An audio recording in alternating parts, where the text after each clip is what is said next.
ಎಲ್ಲರೂ ನಮಸ್ಕಾರ. ನಾನು ನಿಮ್ಮ ಪ್ರೀತಿಯ ಕಲಾವಿದ ಶ್ರೀಶೈಲ್ ಹೂಗಾರ ಮಾಡುವ ನಮಸ್ಕಾರಗಳು. ಸ್ನೇಹಿತರೆ, ರೈತ ಈ ದೇಶದ ಬೆನ್ನೆಲುಬು. ಆದರೆ ರೈತನ ಕಣ್ಣೀರನ್ನು ಒರೆಸ್ತಕ್ಕಂಥವ್ರು ನಾವು ಯಾರೂ ಇಲ್ಲ. ಸುಮ್ಮನೆ ಮಾತಾಡ್ತೀವಿ ಅಷ್ಟೇ. ಅವನ ಕಣ್ಣೀರು ಒರ್ಸೋಕ್ಕೆ ನಾವು ಯಾರೂ ಆಗ್ತಾಯಿಲ್ಲ.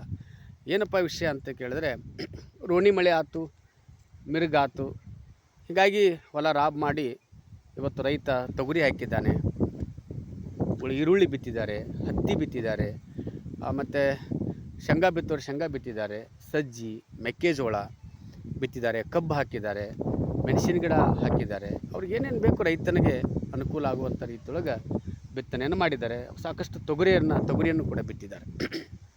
ಉದ್ದೇಶ ಇಷ್ಟೇ, ಎರಡು ಮಳೆ ಅದು ಇದು ಆರಿದ್ರೆ ಮಳೆ ಅಂದರೆ ಆಷಾಢ ಮಾಸದ್ದು ಗಾಳಿ ಬೀಸೋ ದಿನ ಇದು ಮಳೆ ಆಗ್ತಾಯಿಲ್ಲ. ಮುಗುಲು ನೋಡ್ಕೊತ ಕುಂತಾನ, ಇವತ್ತೆಲ್ಲ ನಾಳೆ ಆಗತ್ತೇನಪ್ಪ ಅಂತ. ಮುಂದೆ ಪುಷ್ಯಪ್ಪನ ವೃಷ್ಯ ಮಳೆ ಆಗಬೇಕು.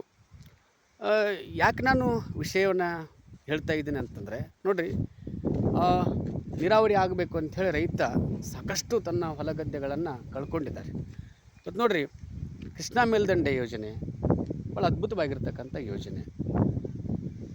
ಲಾಲ್ ಬಹದ್ದೂರ್ ಶಾಸ್ತ್ರಿ ಅಣೆಕಟ್ಟು ಆಲಿಮಟ್ಟಿ ಕೃಷ್ಣೆಯಿಂದ ಸಾಕಷ್ಟು ಸಾವಿರಾರು ಕ್ಯೂಸೆಕ್ ನೀರು ಹೊರಗೆ ಹೋಗ್ತಾ ಇದೆ. ಮುಂದೆ ನಾರಾಯಣಪುರ ಡ್ಯಾಮ್ ಬಸವಸಾಗರದಿಂದ ನಾನು ನಿನ್ನೆ ಪತ್ರಿಕೆಯಲ್ಲಿ ನೋಡಿದೆ 20,000ಕ್ಕೂ ಹೆಚ್ಚು ಕ್ಯೂಸೆಕ್ ಹೊರಗಡೆ ಹೋಗ್ತಾ ಇದೆ. ಆದರೆ ನಮ್ಮ ರೈತನ ಹೊಲಗಳಿಗೆ ನೀರಿಲ್ಲ. ನೋಡಿರಿ, ಕ್ಯಾನಲಲ್ಲಿ ನೀರೇ ಇಲ್ಲ. ಕ್ಯಾನಲ್ಗಳಿಗೆ ಯಾಕೆ ನೀರು ಬಿಡ್ತಾ ಇಲ್ಲ KBJNL ಅಧಿಕಾರಿಗಳು? ಅದೇ ಅರ್ಥ ಆಗ್ತಾ ಇಲ್ಲ.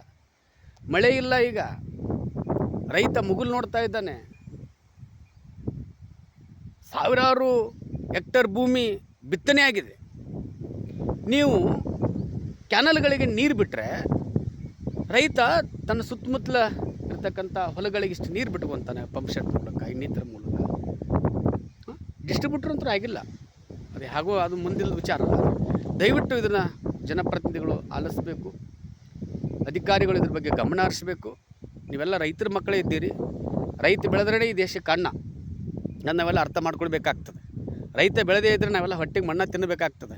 ಏನು ನೌಕರಿ ಇದ್ದೇನು ಲಕ್ಷಾಂತರ ರೂಪಾಯಿ ಪೇಮೆಂಟ್ ತೊಗೊಂಡ್ರೆ ರೊಕ್ಕ ತಿಂತೀವೇನು? ಬಂಗಾರ ಬೆಳ್ಳಿ ತಿನ್ನೋಕ್ಕಾಗ್ತೇನು? ಹೊಟ್ಟೆ ಹಸ್ದಾಗ ನಮಗೆ ಹಿಡಿ ಅನ್ನನೇ ಬೇಕು, ಒಂದು ಗುಟ್ಟಿಗೆ ನೀರು ಬೇಕು. ಅದಿಲ್ಲ ಅಂದರೆ ಏನೂ ಮಾಡೋಕ್ಕೆ ಸಾಧ್ಯ ಇಲ್ಲ. ದಯವಿಟ್ಟು ಅರ್ಥ ಮಾಡ್ಕೊಳ್ರಿ. ನೀವು ನೀರು ಬಿಟ್ಟರೆ ರೈತ ತನ್ನ ಹೊಲಗದ್ದೆಗಳಿಗೆ ನೀರನ್ನು ಬಿಟ್ಕೊತಾನೆ, ಅವನ ಕಣ್ಣೀರನ್ನು ಒರೆಸ್ದಂಗೆ ಆಗ್ತದೆ. ದಯವಿಟ್ಟು ಅದನ್ನ ಅರ್ಥ ಮಾಡ್ಕೋಬೇಕಂತ ಹೇಳ್ತಾ ವಿನಂತಿ ಮಾಡ್ಕೊತಾರೆ.